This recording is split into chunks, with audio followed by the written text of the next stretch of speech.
The WNBA might be dead in 48 hours, and nobody's talking about it. Dave Portnoy just dropped a $100 million bombshell that could end Caitlin Clark's career with the league forever. And the timing couldn't be more perfect. After everything that's happened in 2025, with the commissioner's shocking comments and the league's treatment of their biggest star, this offer isn't just tempting, it's practically inevitable.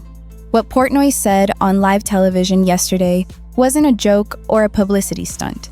He literally offered to fund an entirely new basketball league with Caitlin Clark as the face, and he's got billionaire investors lined up ready to make it happen. The craziest part? Multiple sources inside the Fever organization are saying Clark's team is actually considering it. If you think the WNBA deserves to lose Caitlin after how they've treated her this season, smash that like button right now, because what I'm about to reveal will make your blood boil. The disrespect has reached levels nobody thought possible, and it all started with Commissioner Kathy Engelbert's leaked conversation from last week that exposed everything wrong with the league's leadership. But first, let's talk about why Dave Portnoy, a media mogul worth hundreds of millions, would risk everything on this massive gamble. See, Portnoy isn't just some random rich guy throwing money around. He's been watching the WNBA closely since Caitlin Clark joined, and what he's witnessed has disgusted him. The way they've handled their golden goose, the player single-handedly responsible for their ratings explosion, has been nothing short of sabotage. When Caitlin was healthy and playing earlier this season, she was averaging more viewers than some NBA games. Think about that for a second. A second-year player in a league that couldn't fill arenas 3 years ago was suddenly pulling in millions of viewers every single night. And how did the league respond? By letting referees target her, by allowing veteran players to physically assault her without consequences, and by having their commissioner basically tell her she should be grateful for the privilege of being underpaid. The breaking point came during that Minnesota Lynx exit interview when Nafisa Collier exposed what Engelbert really thinks about the players. According to Collier, the commissioner told her that players should be on their knees, thanking her for the media deals she negotiated. Even worse, she allegedly said Caitlin Clark should be grateful for making $16 million off the court because without the WNBA platform, she wouldn't make anything. Can you imagine the arrogance? The delusion? Caitlin Clark was a household name before she ever stepped foot on a WNBA court. She broke college basketball viewership records. She had Nike deals lined up before her draft. The idea that she owes her success to a league that was dying before she arrived is so insulting it's almost funny. What happened next would shock everyone in the basketball world. Dave Portnoy went on multiple podcasts this week and didn't just criticize the league, he presented an actual business plan. He said if Caitlin Clark wanted to start her own league, he'd personally invest $100 million and bring in as many billionaire investors as needed. This wasn't some drunk rant or emotional outburst. Portnoy had numbers, projections, and actual commitments from other investors. He even mentioned specific cities where they'd place teams and which current WNBA players he'd try to poach. The man came prepared, and that's what has the WNBA executives panicking right now. Think about the timing here. Caitlin Clark is currently dealing with an ankle injury that's kept her out of recent games, giving her plenty of time to consider her future. Her rookie contract is laughably small compared to her market value, reportedly around $76,000 base salary, while she generates millions in revenue for the league. Meanwhile, Portnoy is offering her not just money, but ownership, creative control, and the chance to build something from scratch without the toxic culture that currently exists. Sources close to the situation say Clark's agent has already had preliminary discussions with Portnoy's team, though nothing official has been confirmed. But that wasn't the whole story. What really makes this offer terrifying for the WNBA is that Portnoy isn't the only one interested. Multiple venture capital firms have reportedly reached out to Clark's representation about similar opportunities. There's serious money waiting in the wings, ready to fund a competitor league the moment Clark gives the signal. And why wouldn't there be? The business case is obvious. Caitlin Clark alone generates more interest than the entire WNBA combined. Her jersey sales broke records. Her games sell out arenas. Her highlights go viral on social media. She's not just a player, she's a phenomenon, and smart investors recognize that. The league's response to all this has been pathetically predictable. Instead of addressing the real issues, they've gone into damage control mode, releasing vague statements about supporting their players and growing the game. But actions speak louder than words, and their actions have been crystal clear. They've allowed referees to swallow their whistles when Clark gets hammered. They've let veteran players openly disrespect her in press conferences. They've done nothing to protect their biggest asset, and now they might lose her forever. Here's something nobody's talking about though. If Caitlin Clark actually takes this deal, she won't be going alone. Sophie Cunningham, who just joined the Indiana Fever this season specifically to play with Clark, would likely follow. Angel Reese, despite their rivalry, has business sense and would recognize the opportunity. Even established stars like Aja Wilson might be tempted by contracts worth 5 or 10 times what they're making now. Portnoy mentioned he could pay players millions instead of the pennies they're getting currently, and that kind of money talks. Imagine a league where the minimum salary is $500,000 and stars make $5 to $10 million. That's not fantasy. That's what proper investment and marketing could achieve.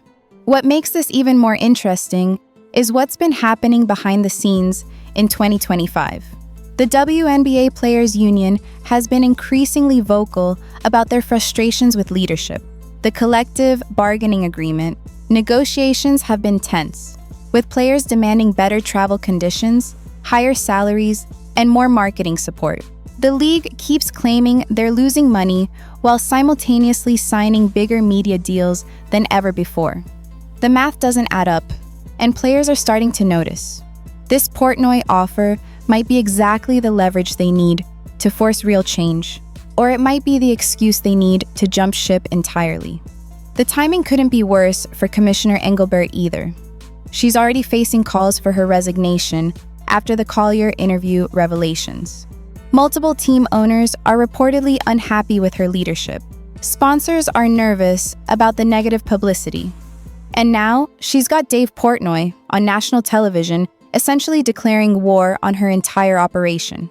The pressure must be unbearable, and insiders say she's been in emergency meetings all week trying to figure out damage control.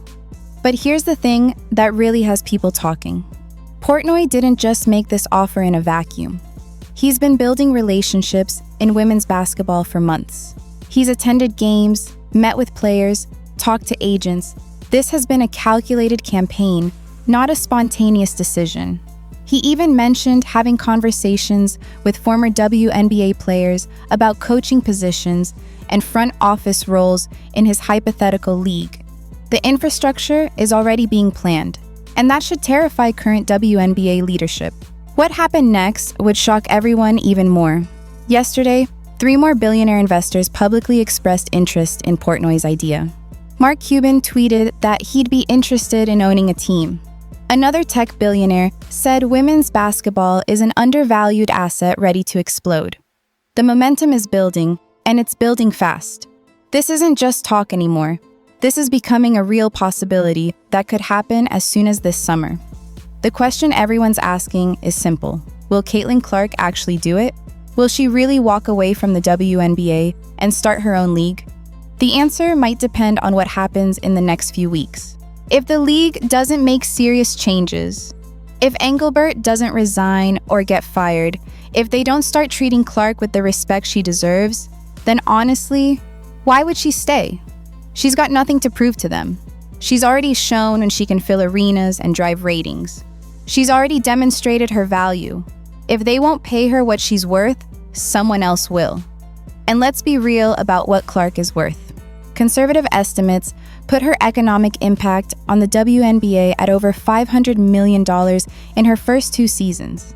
That includes ticket sales, merchandise, media rights value, and sponsor interest. She's generated more revenue for the league than any player in history, and she's doing it while making less than some bench players in the NBA make in a week. The disparity is insulting, and everyone knows it. The league's treatment of Clark goes beyond just money, though. It's about respect, protection, and basic human decency. When she was getting physically targeted earlier this season, where was the league office? When veterans were openly dismissing her contributions to the game's growth, where was the commissioner's support?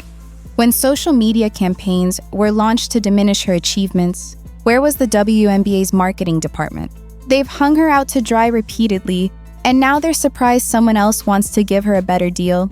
Here's what's really wild. Portnoy's offer might actually be conservative. If Caitlin Clark started her own league with proper funding and marketing, she could revolutionize women's basketball. Imagine games in primetime slots on major networks. Imagine halftime shows and celebrity appearances. Imagine actual marketing campaigns that highlight the players' personalities and stories. Imagine a league that doesn't apologize for existing, but demands attention because it delivers entertainment. That's what Clark could build with the right backing, and that's what has the current WNBA establishment so terrified. The ripple effects would be massive too. College players would skip the WNBA draft entirely to join Clark's league. International stars would come to America for real money instead of staying overseas. The talent pool would shift dramatically, leaving the WNBA with second-tier players while the new league gets all the stars. It would be a complete reversal of fortune, and it could happen practically overnight. But that wasn't even the most shocking part. What really has people buzzing is that Portnoy mentioned having already secured broadcasting partnerships. He claimed multiple streaming services and traditional networks have expressed interest in carrying games from a Clark-led league. The media rights alone could be worth billions, making his $100 million investment look like pocket change. This isn't just about starting a league. It's about creating a media empire with basketball at its center. The WNBA's response, or lack thereof, speaks volumes. They haven't directly addressed Portnoy's offer. They haven't made any public overtures to Clark about improving her situation. They seem to be hoping this all blows over, but anyone paying attention knows that's not happening. The cat's out of the bag. The opportunity is on the table. And every day that passes without action from the league is another day Clark's team considers their options. What makes this situation even more explosive is that it's not just about Caitlin Clark anymore. This has become a referendum on the entire WNBA leadership structure. Players are watching, agents are calculating, owners are nervous. Everyone understands that if Clark leaves and takes even a handful of stars with her, the league might not survive. 28 years of building a brand, developing a fan base, establishing traditions, all of it could disappear because they couldn't treat their biggest star with basic respect. The next 48 hours are crucial. Sources say there's an emergency board meeting scheduled where Engelbert's future will be discussed. If she survives that meeting, Clark's decision might already be made. But if the league shows they're serious about change, if they fire Engelbert and bring in leadership that actually values their players, maybe there's still hope. The clock is ticking though, and everyone's watching to see who blinks first. If you think Caitlin Clark should take the money and run, drop a comment below with your thoughts because this story is far from over. The future of women's basketball might literally be decided in the next few days, and whatever happens, the sport will never be the same. Like this video if you want to see Clark get the respect and money she deserves, and subscribe to stay updated on this developing story. The WNBA had their chance. They blew it. Now it's time to see if someone else can do better.